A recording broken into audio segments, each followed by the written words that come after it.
¿Qué tal, colegas? Bienvenidos de nuevo. Si recuerdan, ya hemos explorado la ley del organismo ejecutivo y también la del legislativo. Bueno, pues hoy cerramos el círculo. Nos vamos a meter de lleno con el organismo judicial para que, de una vez por todas, tengamos súper claro cómo funcionan los tres poderes del Estado de Guatemala. Vamos a desmenuzar su ley. Para entender de verdad cómo se mueve la justicia en el país, es indispensable dominar el decreto 289, o sea, la ley del organismo judicial. Esperamos que este material les sirva un montón, pero ojo, y esto es clave, recuerden que las leyes cambian, pueden haber reformas, y este análisis podría quedar desactualizado. Por eso es vital, pero vital, reforzar siempre todo con la lectura directa de la ley. Ténganla a la mano, comparen, aprendamos juntos. Esa es nuestra mejor herramienta en esta carrera. Muy bien. Para no perdernos, hemos dividido esta ley en 5 capítulos fundamentales que nos van a servir de mapa. Primero, veremos los cimientos, sus principios. Luego, cómo está organizado todo el sistema. Después, nos enfocaremos en la figura del juez. De ahí, pasaremos a las reglas del juego, o sea, del proceso, y cerraremos con el rol que nos toca jugar a nosotros, los abogados. Ok. Empecemos por el principio, por las bases. Antes de siquiera pensar en tribunales, en audiencias o en sentencias, tenemos que entender las grandes ideas que sostienen todo el andamiaje legal. Estos son los principios que le dan forma y sentido a cada artículo de la ley. Entonces, ¿de dónde sale el derecho? El artículo 2 nos lo deja clarísimo. La fuente número 1, la principal, es la ley, lo que está escrito.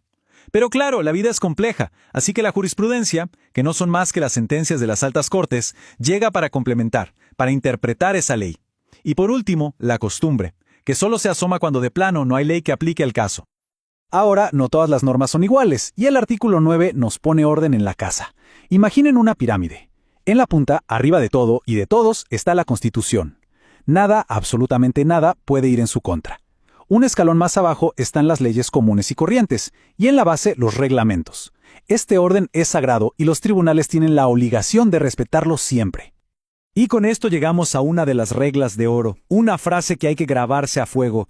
El artículo 3 es lapidario. Contra la observancia de la ley no puede alegarse ignorancia. ¿Qué significa esto? Que el famoso «es que yo no sabía» no vale como excusa ante un juez. La ley se presume conocida por todos, y punto. Un pilar básico para la seguridad jurídica. Listo. Ya vimos los principios, los cimientos. Ahora vamos a ver la maquinaria, ¿sí? ¿Cómo está construido el organismo judicial? Vamos a analizar las piezas de este gran rompecabezas desde el tribunal más alto hasta el juzgado más pequeño, para entender cómo se mueve la justicia a través del sistema. El artículo 58 nos da el organigrama básico, esta pirámide que ven. Arriba, en la cima, la Corte Suprema de Justicia. Debajo, las Cortes de Apelaciones, que revisan lo que deciden los de abajo. Luego, los juzgados de primera instancia, que es donde se libran muchas de las batallas legales importantes. Y en la base, cerquita de la gente, los juzgados de paz. Y aquí hay algo súper interesante. El organismo judicial tiene como dos personalidades. Por un lado, la función jurisdiccional, que es su razón de ser, el poder de juzgar y hacer que se cumplan sus decisiones. Pero por otro lado, tiene una función administrativa. ¿Qué es eso? Pues gestionar el presupuesto, los nombramientos, la logística. Piénsenlo así. Una es el cerebro que decide y la otra es el cuerpo que permite que todo funcione. Ya vimos la estructura, ahora hablemos de los protagonistas, los jueces. Son la cara de la justicia, pero su poder no es infinito, ni de cerca. La ley crea un balance súper delicado entre lo que pueden hacer y lo que tienen terminantemente prohibido. Todo con un solo objetivo, garantizar que sean imparciales. Esa es la pregunta del millón, ¿no? ¿Hasta dónde llega su autoridad y dónde empieza la línea que no pueden cruzar? Bueno, pues la ley no deja espacio a la duda. Vamos a ver cómo se dibuja ese equilibrio, que es fundamental para que la justicia no solo sea justa, sino que también lo parezca. A ver, el artículo 66 les da herramientas muy poderosas para dirigir el proceso. Un juez puede, por ejemplo, obligar a quien sea a que se presente en el tribunal. Puede rechazar de un solo golpe esos recursos que solo buscan atrasar las cosas. En pocas palabras, tiene la batuta para dirigir el debate y asegurarse de que el proceso avance. Pero aquí viene el freno. El artículo 70 es una lista bien clara de no puedes. Un juez no puede tener intereses personales en un caso, no puede andar adelantando su opinión por los pasillos y, por supuesto, no puede mezclar su trabajo con negocios privados que pongan en duda su independencia. El mensaje es clarísimo. La imparcialidad tiene que ser total. Muy bien, ya tenemos la estructura y a los actores. Ahora vamos a lo práctico, a la cancha.